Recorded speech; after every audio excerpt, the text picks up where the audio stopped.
โพดว่าแดดแต่เศร้าพี่น้องเอ้ยแดดแท้แดดว่าสบายดีพี่น้องสบายดีตอนเศร้าเด้อหักกะ7-8 โมงสบายแดดแท้บ่ฝนกระบดตกพี่น้องเอ้ยเปิดน้ำหดต้นไม้ให้มันเสร็จหดหญ้าให้มันเสร็จแสะเพราะว่าหญ้ายันบดติดมันแดดแท้แดดว่าคันบดติดเดี๋ยวค่อยเสียหายเลยปัดต้นพวกนี้ปัดได้แดดปัดเขียวเขียวแต่เขียวว่าบุกกว่ามันในความเขียวเป็นนะ เขียวกระดอกเขียวกระเดียต้นลำซ้ำนี่ตั้งเขียวดีเนาะพี่น้องนี่แดดแดดอ้อเฮ็ดปวกกระบอกออกซ้ำพี่น้องมันนี่สับปะแดดแท้แดดแต่เศร้าแต่เสียวไอ้ใส่เกาหลีแต่เขาตัดปุบกระแตกปับแต่ครั้งมันหนาฝนเนาะข้างบนนะตัดไปได้มันสูงฝนแต่นางก็อยากได้สูงแล้วมันจะงามมาตัดแล้วก็แตกเนี่ยเพิ่นได้แดดนะมันหมักแดดเนาะพวกต้นไทรเกาหลีต้นลำซำตัวอย่างเงี้ยมองเลยเขียวนั่นเขียวแดดนะป้าดอกแก้วก็กำลังออกดอกนี่เพิ่งจ่า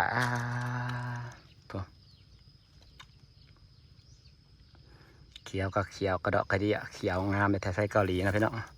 สปอเขียวงามแท้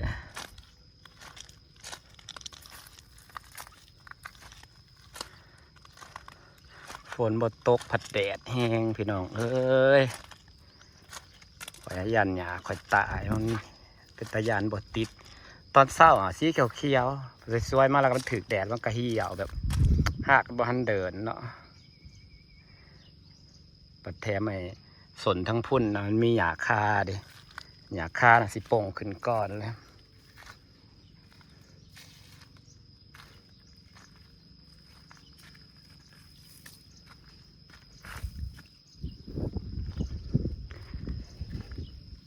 ในความเขียว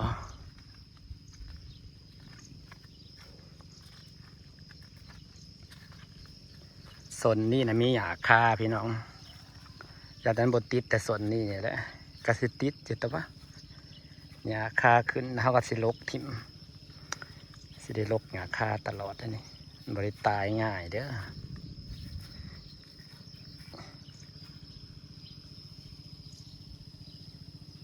ต้นกล้วยก็เป็นเหี่ยว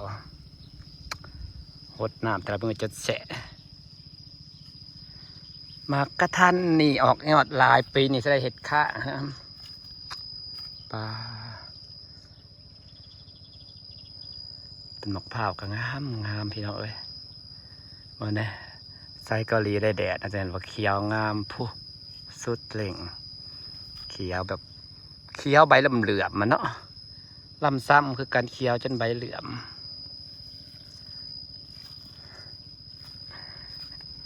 แดดกับวันนะจ๊ะฉันกลัวต้นไม้ฉันตายฉันก็เปิดน้ำให้มันแฉะพอถ้าน้ำแฉะหากมันสิได้เดินเนาะกลัวไอ้ยันหญ้าบดติดบ่อนเขียวกับเขียวนี่เปิดน้ำหดจะแฉะปานนี้สิบติดเห็นปะหากมันเดินหญ้ามันหมักน้ำอยู่แล้วคลองไส้ไก่เราเป็นยังไงคะพี่น้องคะ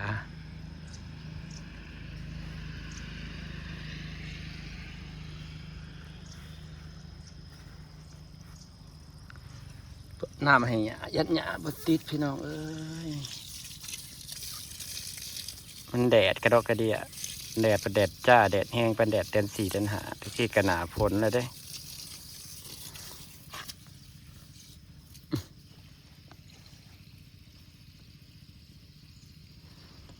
ทำงานตากแดดหน้าดำ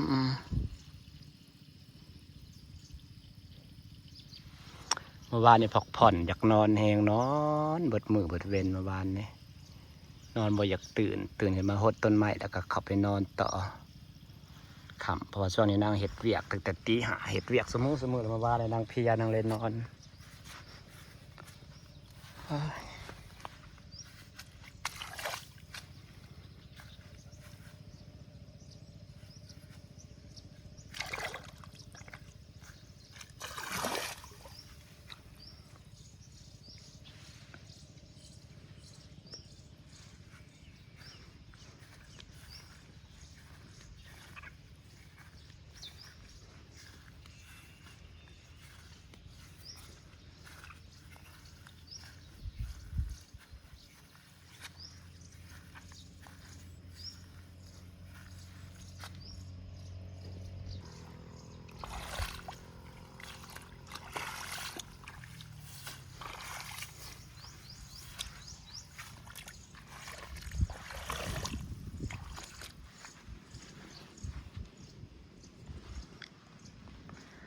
ขอให้ติดเบิดนะจ๊ะญาติจ๋า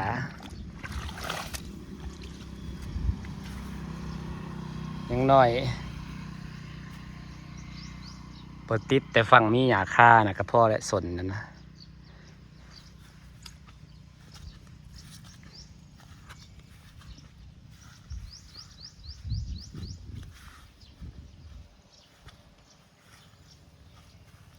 ว่าอยากให้ติดไว้ต้องเหยียบเพราะว่า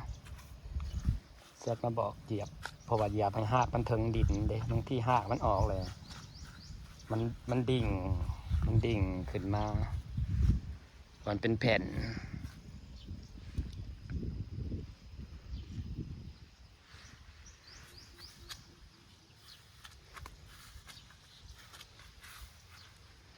หดเศร้าหดแรงหดเศร้าหดแรงก็ยังบอกเขียวขึ้นไม่ค่อยอยู่บ่มันก็มีบ่อนเขียวบ่อนให้เอาไว้พี่น้องแมลงสิมาลกเนี่ยค่าถิ่มก็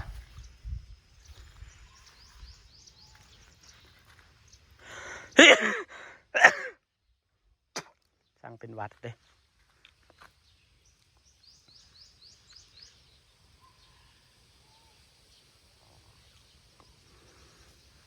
คลองน้ำสีเขียวเป๊ดสีเขียวงามมาพี่น้อง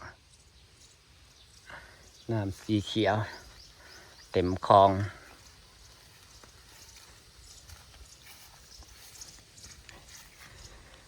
อย่าสิตายเลยบ่ตาย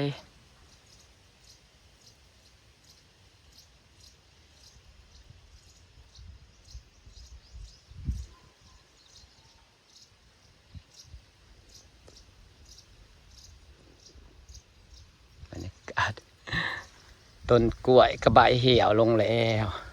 ที่จริงเข้าไปที่ปลูกต้นกล้วยนี่ต้องตัดให้มันแตกอันนี้ขึ้นได้ตัด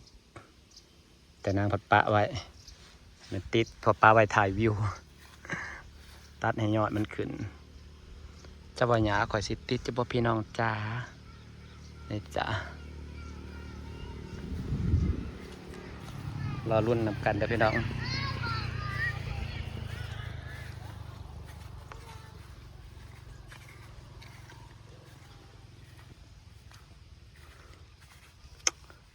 สะออนเขียวพี่น้องตาอื่นสิไปเล่นอำมาลาบ่วะฝากบรรยากาศไว้สนิทเดี๋ยวพี่น้องตา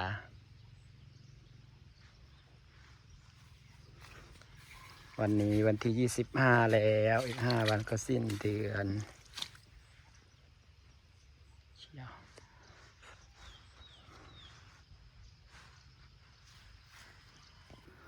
ญาติพนบดติดเปิดน้ำแท้เปิดน้ำว่าหดแต่ละมือว่ามันนี่เนี่ยติดให้บังกว่าหดแท้หดว่าอย่างนี้แต่เรื่องมันสิบวมตาลมาบวมนะพี่น้องเขาเจ้าปลูกเขาเจ้ายังปลูกเป็นคือไหนาเนี่ยเขาแช่น้ำไว้ก่อนมันพวกหญ้าพวกอย่างนี้มันหมักน้ำอยู่แล้ว